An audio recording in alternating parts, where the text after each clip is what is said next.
ప్రకాశం జిల్లా మార్కాపురం పట్టణ శివారు ప్రాంతంలో గుప్త నిధుల కోసం తవ్వకాలు కలకలం రేపాయి. తర్లుపాడు రోడ్డులో ఉన్న పాతబడిన రైస్ మిల్లులో గుర్తు తెలియని వ్యక్తులు తవ్వకాలు జరిపారు. పూజలు చేసి పెద్ద సొరంగాన్ని తీశారు. ముఠా కదలికలపై దృష్టి పెట్టిన స్థానికులు పోలీసులకు సమాచారం అందించారు. పక్కా ప్లాన్తో అటాక్ చేశారు. 10 మంది సభ్యులను అరెస్టు చేశారు.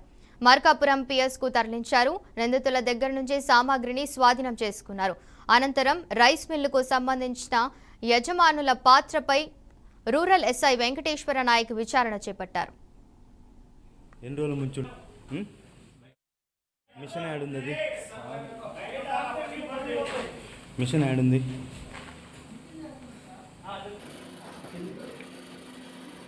అబ్బో మనగలరా నాయన. రావాల పైకి. లైట్ ఉంచిరా, లైట్ ఉంచిరా, లైట్ ఉండాలా, పగిలిపోద్ది ఒక్కొక్కడికి.